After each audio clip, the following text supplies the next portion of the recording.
In this lecture, we're going to just do some class tests and see what's expected of you next week. Now, most of you have done class tests within the school before, so you have some idea of what's required. The following class test was given last year, and you can, you just fill in your surname, your tutorial code, your tutor's surname, etc., etc. Now, you can see that the time allowed is 20 minutes, and in this particular test, there's about 4 questions. So a big part of class tests is managing your time efficiently. So let's work through these problems and see how we go. Now, I do realise that the font here is tiny, so I'll actually just write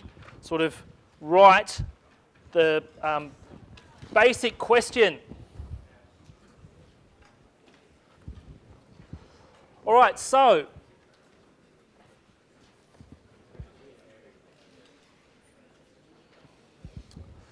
we've got a function of 2 variables here, and we're asked to calculate 2 specific partial derivatives. Shh.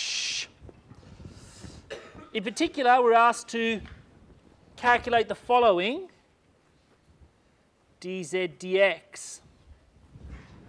Okay, so with partial derivatives, the computation involves, the standard method for computation is for dz dx, you hold all the y's as a constant, just treat them as fixed, and differentiate normally with respect to x, right? So for this particular example,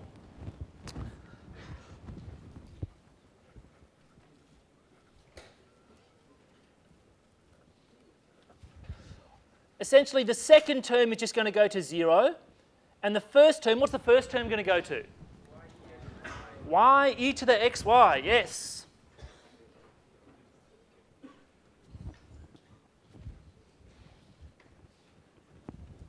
Secondly, and they want a mixed partial.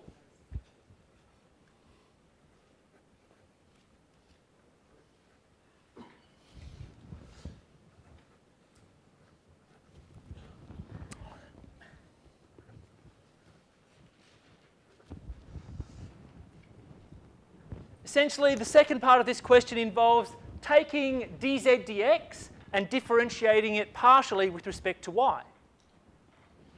Okay, so if this is a little bit more difficult now because we've got a product of 2 functions. So y times e to the xy. Right, so I'm going to use the product rule there. You may just be able to write down the answer. That's great if you can. So the first term is going to be something like e to the xy. And the second term is going to be y times x e to the xy.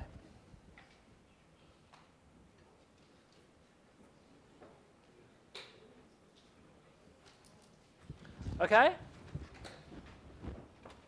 Any questions? Now, you may want to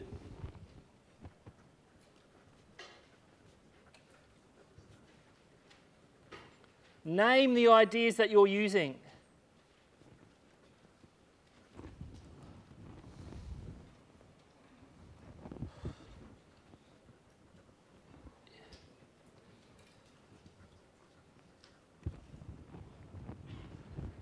Okay, if you're going to make a claim, it's always good to back it up with some reference, some idea, some theorem, some justification, because basically, when you do a test or any kind of communication, what you're trying to do is communicate an idea, right? Now, to be convincing, you need to present some sort of convincing argument or evidence. That's great. Any questions for that particular example? I think that question was worth 2 marks, probably 1 mark for each. Yes? Sorry? That's a good question. Excellent. So what you're saying here is, I could do this by switching the dy and the dx's around, right?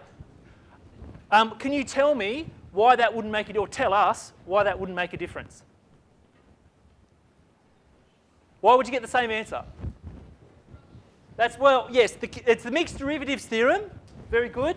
And all the partial derivatives of this original function will be nice and continuous. So the graph and all its derivatives will be smooth, okay? Right, so that's part one. Let's have a look at part two.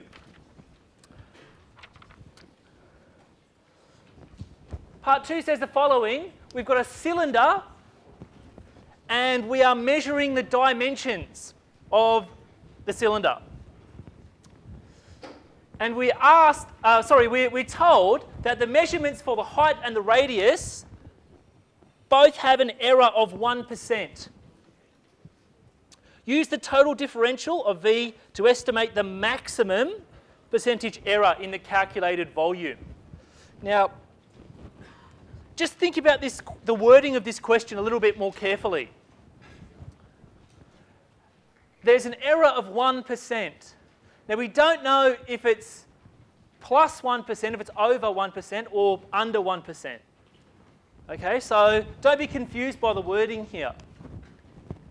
So how do we solve this?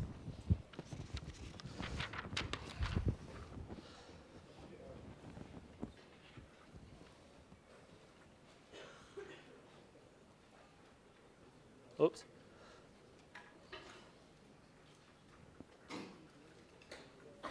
Okay, now we know that the volume is given by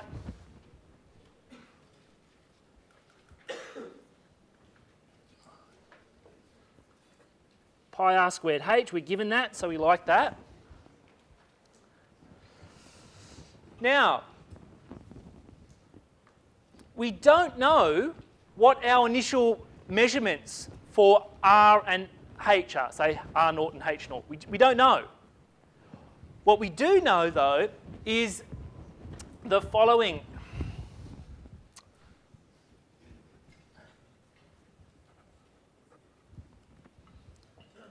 The increment, or the error in h, is plus or minus 0.01 of our measurement for h naught.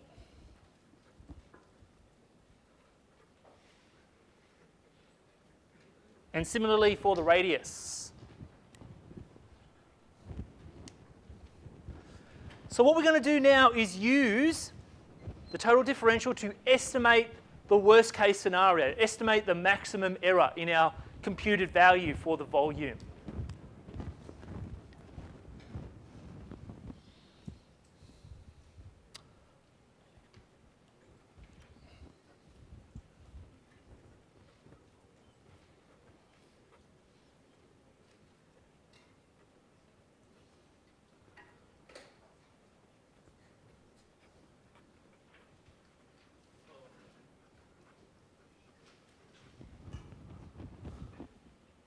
Okay, so using this expression here, we can clean this up a little bit.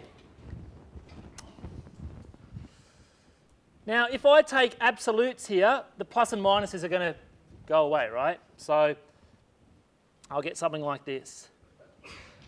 Now, remember, the v sub h and the v sub r are partial derivatives. So what I'm going to do is take the partial derivatives and just replace h with h naught and r with r naught. All right, so dv dh is going to be something like pi r squared, and if we substitute in r naught, we're going to get pi r naught squared.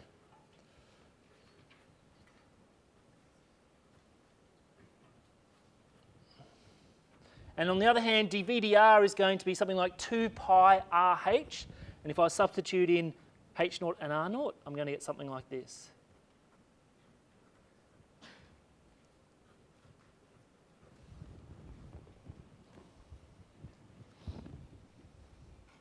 Oh, hang on, what have I left off? Yeah, the h naught and the r naught, sorry.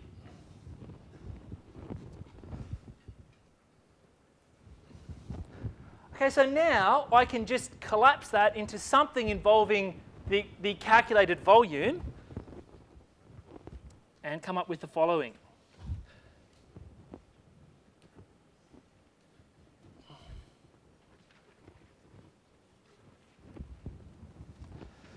Now, if you look here, this is just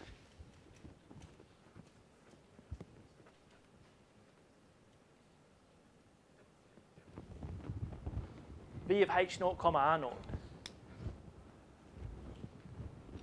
So I can rearrange this and come up with an estimate for the maximum percentage error. Okay, I'm just going to rearrange it and multiply by 100.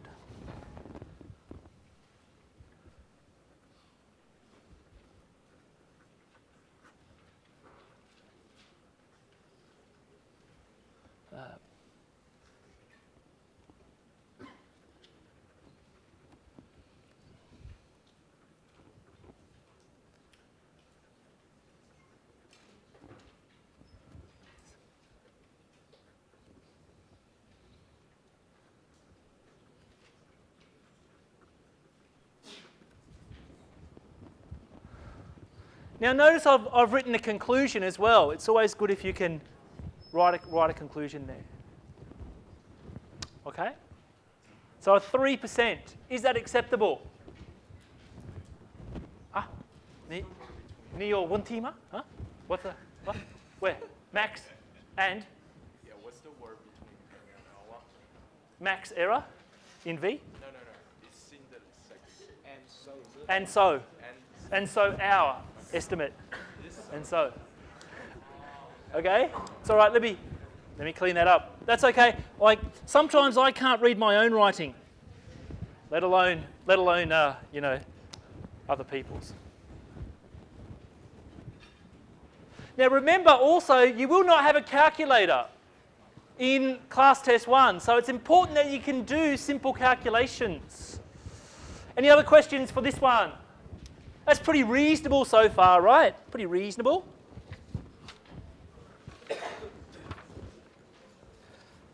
Integration. Question 3. Evaluate this integral involving powers of sine and cosine. Now we just finished this topic. So let me just write this out so we can all see it.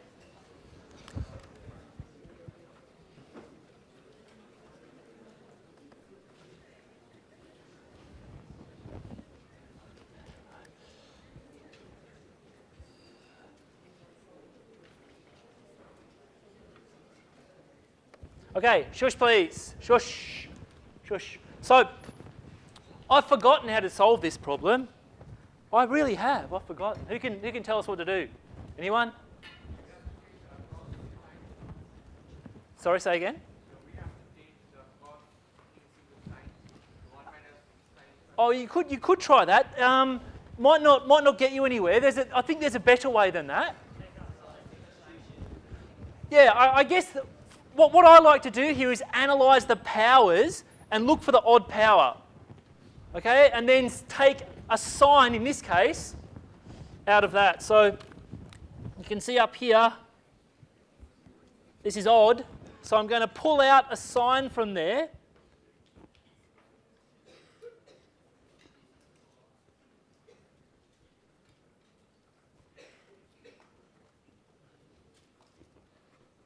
I'm going to leave this sine theta alone, and I'm going to go to work on this square bracket. So what am I aiming to get in that square bracket? Something involving powers of cosine. So this is where we're going to make a substitution, right? So let's replace sine squared with something like 1 minus cos squared.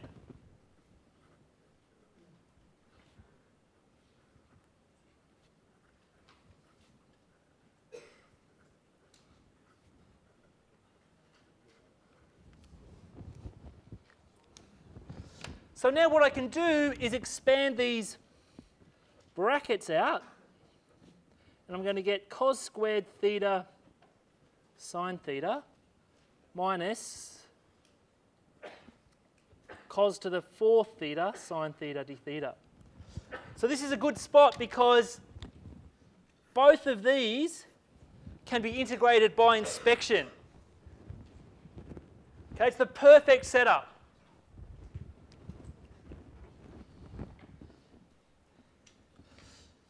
In the first case, what am I going to get for this integral here? Just the antiderivative. Who knows? Anyone? Just hands. Yeah, up the back.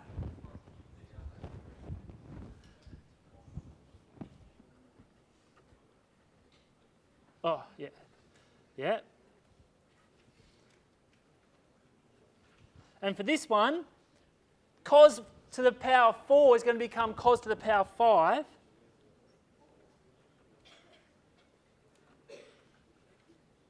We're going to get something like this. So all you need to do now is make simple substitutions and simplify. Okay, if you make those substitutions, I'll get 2/15. Okay, this is a 0 here. Don't be confused. This is a 0. All right, so that was pretty easy. Yes, up the back. Sorry? Shh. Okay. What's the derivative of what's the derivative of cos? Up the back. Yep. Okay. Well, not quite. Not quite. What? Negative sign, right? So we've almost got the derivative of cosine here, right? All we need to do is sort of put in a minus sign. Now, if you wanted to solve this by traditional methods, you would just let u equal cos theta, right? And so your integral will be something like the integral of minus u squared. Okay, it's just integration by substitution. But really, like you should be able to recognise that. And if you haven't, that's okay. But you should be able to do that by inspection. Only use substitution as a last resort. Okay? Any other questions?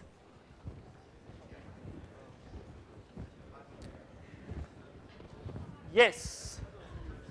Shush. Choose reduction formula to do this. Oh, that's a good question. Reduction formula. What about a reduction formula? I wouldn't recommend it. Okay? I wouldn't recommend it. It sounds nice, but if they wanted you to use a reduction formula, they'd tell you. Okay?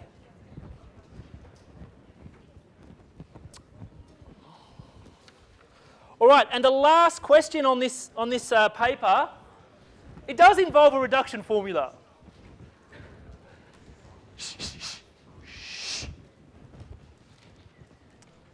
So we're given some sort of reduction formula, and we're asked to evaluate this integral here. And in particular, we are not being asked to prove the reduction formula. In this case, they've called it a recurrence relation. So what we need to do is just perform the calculations in an iterative fashion and work out I sub 3. If I sub n's this left-hand side over here, then what we want to do is calculate I sub 3. All right, so I'm going to I'll put this back up in a minute, so don't worry if you haven't got it all copied down.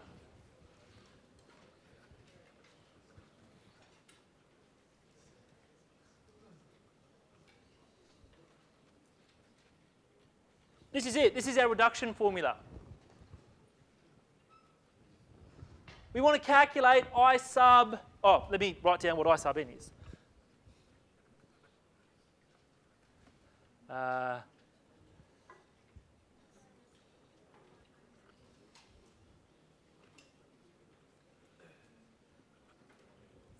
Okay, I've kind of written that down in a funny fashion. You really should let I sub n be defined as that, and then you have your reduction formula. Okay, so please, YouTube land, excuse me for making a mistake there.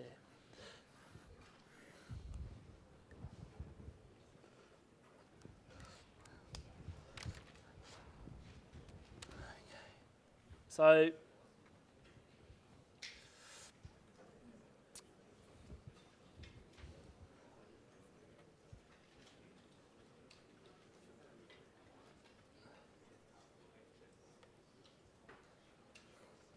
all right, so we're going to use this starred expression repeatedly. So I sub 3 is going to be something a little like this. Well, it's minus 1 on E plus 3 times I sub 2. So now I can go back and calculate I sub 2 from the starred expression. Okay, if I do this. Okay, so I sub 2 up here will be something like this.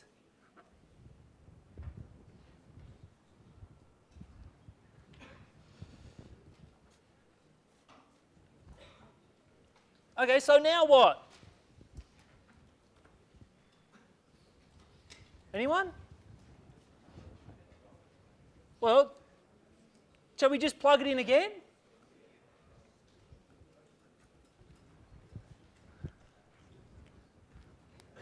Can I calculate I sub 1 from the starred expression? Yes, I can. See, one of the difficult things, potential difficult things to know here is when to stop. How far do you go before you actually have to calculate something? Okay?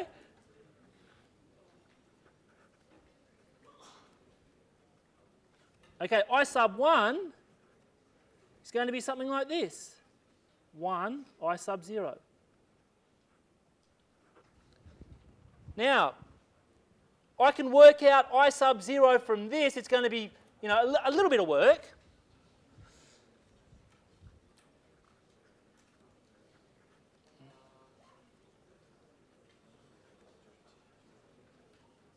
Okay, I sub 0 is just the integral of e to the minus x from 0 to 1. So that's just going to be minus 1 on e plus 1. Now, I haven't put all the calculations in there, but this is what you need to simplify. So just carefully evaluating this, you should get something like this.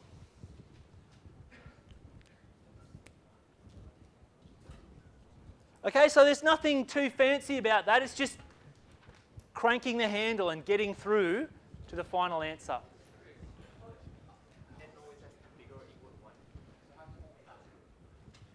No, that's, yeah, it's okay. That's a very good question. Shush, please, hush. The question is, does I sub n have to be greater, or n here, have to be greater than or equal to 1? No, that is only defined for n greater than or equal to 1, but this can be defined for any n. Okay, so in particular n equals 0, it's no problem. But you can see how those questions are quite simple, but there is a little bit of nagging doubt sometimes where to stop and what n is this defined for. Okay? Any other questions for this particular example?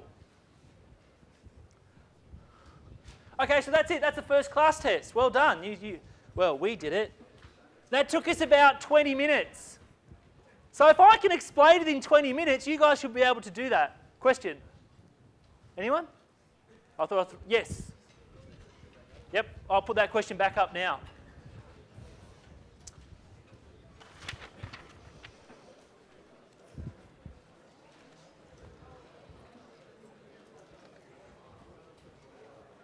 Whoa, whoa, whoa. Earthquake. Now, come on, if I was a student and I was given that test, I'd be pretty happy. Okay, I'd be pretty happy. Now, one thing that you will notice, or I guess I've noticed over the years, those who do their tutorial on a Monday probably get slightly better tests than those people who do their test on a Wednesday. Why is that? Why is that? Well, people know that people chat, okay? In fact, I know some students who've sat down with their test as if they're going to do it, grabbed the test and run outside and never come back. Just so, it's happened.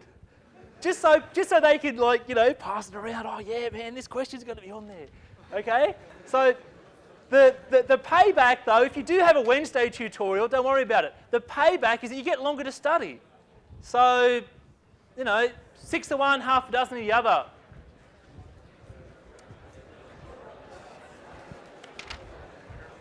I do not condone taking tests and running out of the tutorial room.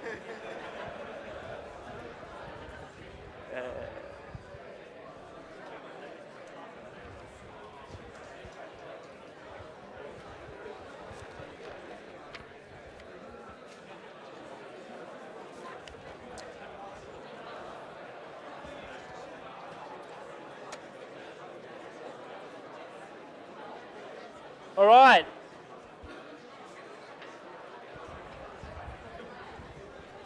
Shh. Version 6B. Again, this is not in your course pack. Why am I doing this? It's because I care. I do. I care too much, right? Now, this is a reasonable test, but there are a couple of good examples on here that are not on the first test that we just did. So it's not just a variation on a theme, this one. Actually, some of them have different setups and different questions. So let's have a look. See what we can see. Again, there are 4 questions. A couple of them are slightly similar, but there's a few that are not.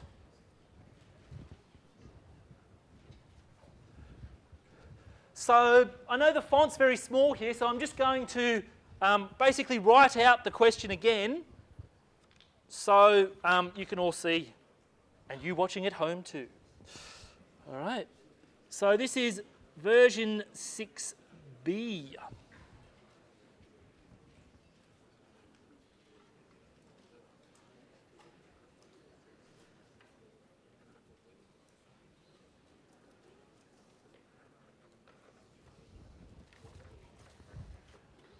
So here we have an integral involving a power of cosine. In particular, it's an odd power. Now, you might go, well, hang on, we haven't done any questions like that. Well, I'm doing one now. Can anyone suggest what we might do with this, this integral? No, someone else. Somebody else. Somebody else. Somebody else. Yes? You could, yes, you could do that. Even simpler, yeah, even simpler than that. You could do that, yes. You might be able to do that. I'm just trying to keep it simple, right? Like, what's that? Substitution? Oh, look, okay, look, let me just show you. Oh, the power's odd. So what do? You pull one of the powers out. Oh, I'm really confused now. Okay, now we can work on cos theta to the power 4. So I'm going to work on that and change those to powers of sine.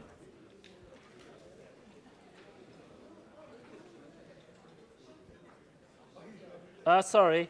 So it's going to be cos squared squared.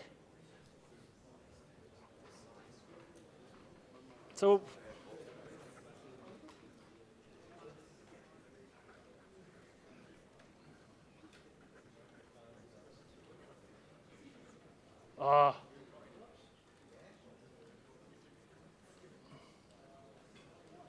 yes?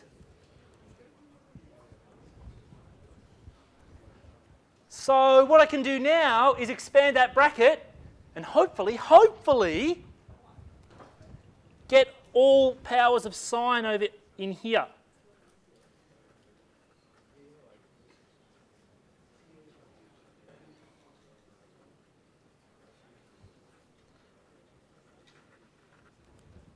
Okay? Now, some of you may be going, come on, Chris, I'm 3 steps ahead of you. I could have got there in one line. Well, good on you. Good on you. All right, so I'm going to just, first of all, we're going to have the integral of cosine. So the 1's going to go up with the cosine. So it's going to be minus sine theta. And then we're going to have the following integrals. The integral of minus 2 sine squared theta times cos theta. So that's going to be something like sine cubed theta. What? Where? What? Oh, cos. Oh, yes. So what should be the coefficient? 2 on. Who said 1 on 6? That's all right, no problem. And what about for? Okay, I want this person up the back to do the last bit. So you've got to integrate. No, yes, you. I want to know if you. Yeah, come on. So you're integrating sine to the power 4 times cos theta. What's it going to be? Say again. Yeah, right. All over 5, right? Cool. You know what's going on. That's good. All right. So the last one is going to be something like.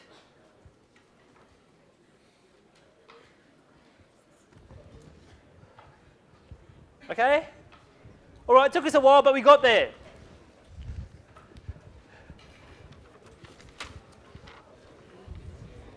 All right, here's one that we haven't done before. It's the integral, It's the integral of a rational polynomial, and x squared plus 4x plus 13 doesn't factorise. So what do we do? What do we do? Anyone? No. Yes. Sure. Huh? Complete the square. Yes. Okay. Complete the square and then look for an inverse tan.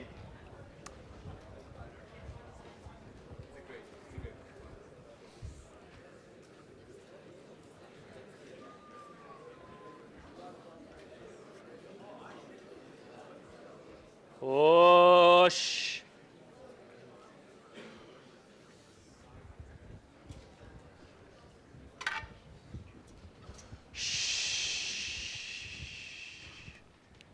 Okay, so what can we do with that? Anyone? Oh, we'll edit that. You didn't see that, Nick. We'll edit that out. Just lead me through completing the square. Oh, it doesn't matter. Anyone? Shush. Shush! You don't want to continue while I'm holding this. Come on. Look at the coefficient of the x, all right? It's positive 4. You halve it, you square it, you add it, and you take it away. But there's a better method for this one, right? What can I do to that 13? Yeah, you can break it up into 4 plus 9, which is going to actually be a perfect square here.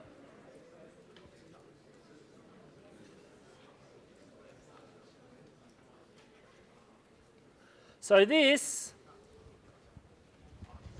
the underlined is going to be a perfect square.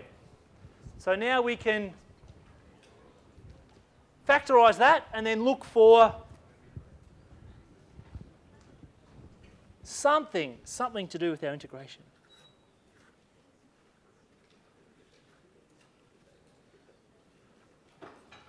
So my integral here is going to involve something like an inverse tan.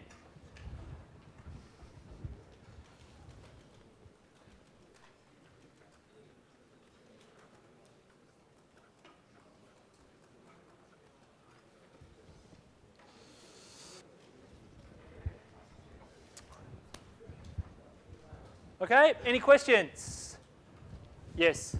They give you the actual formula for the inverse. They didn't in this case. So the question is, Would I get an integration formula for involving inverse tan? Well, they didn't last year. You might. I don't know. Yeah. Yeah. Well. Yeah. I don't write the tests. So. Oh, good question. Will there be a table of integrals in the final exam? My advice there is to check last year's exam and see if there was a table there. I think there usually is. So it's a pretty small table though. All right, so that was pretty easy. It only took us a couple of lines. Here's one for partial derivatives. Now I'm going to leave that one. Oh, hang on. Let's have a show of hands. Who wants me to do it? All right, so hang on. Who doesn't want me to do it? Who wants me to do it? Who doesn't care? Okay, all right. I'll come back to that one. I'll do the next one first, okay? Because this is something a little bit different. Okay, I'll come back to that one. Don't worry. So, question 4 involves the chain rule. Possibly. If you want to involve the chain rule, you can. Some people will be able to find these derivatives without the chain rule. And that's great if you can do that.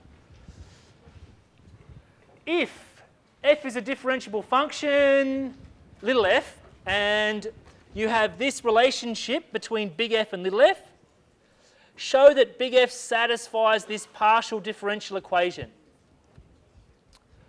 So essentially with this particular problem, what they would like you to do is calculate the derivatives and show that the equation balances, that partial differential equation holds. So let's have a go with that one.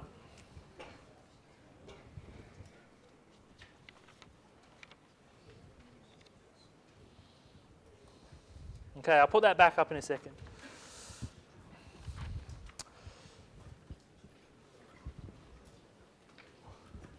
All right, so we're going to let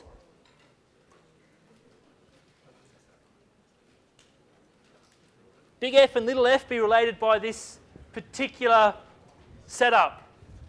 Now, if you want to use the explicit chain rule here, the method that I've taught is to let x squared minus u squared be some intermediate variable like u, and then set up your chain rule via a picture.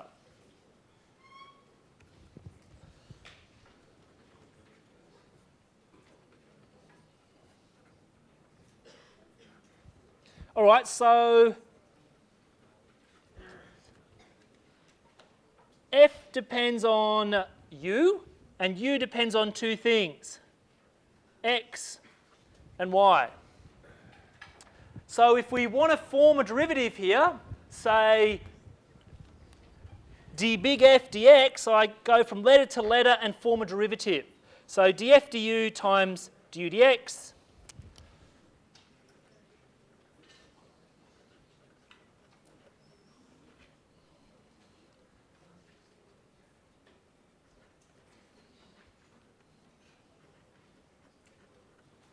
Now, I don't know what little f is, so there's no way I can calculate d little f du, but I can calculate du dx. That's going to be something like 2. So I'm just going to change that to a prime. That's going to be something like 2x. And similarly, df dy is going to be d little f du times du dy.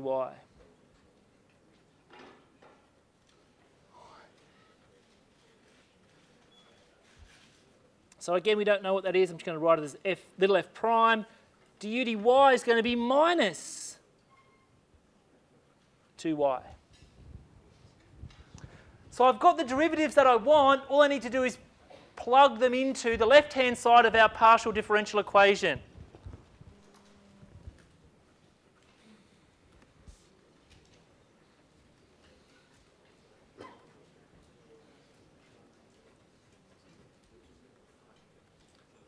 All right, so let's work these out. Y times df dx is going to be 2xy f prime, x times this.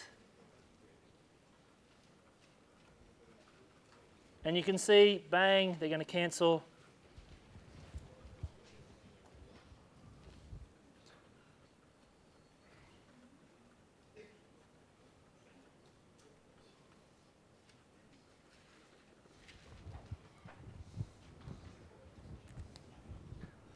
So our conclusion is big F satisfies our PDE, our partial differential equation. Now, let me show you a quicker way of doing that problem. Let me show you a quicker way without the explicit chain rule. Okay, so I'll put this back up in a second. If you want to calculate this derivative, all you do, okay, listen up, this is important. All you do is take the partial of what's in there and bring it to the front and replace f with f prime. That's all it is. That is just the derivative of what's in the brackets times by f prime or f dash. That's it. Okay, for the other one, df dy, take the derivative of what's in the bracket with respect to y, push that to the front, and then just multiply through by f prime or f dash. So you get that. That's pretty quick. You're probably doing that in your head anyway. So what I'm trying to tell you here is you don't really need to draw the picture every time. It is useful, but you don't necessarily need it. Now, I have heard of cases where people have just solved it in the way that I did, and the tutor's taken off a mark or maybe 1 mark. Why? Because they haven't mentioned the ideas that they're using, like the chain rule.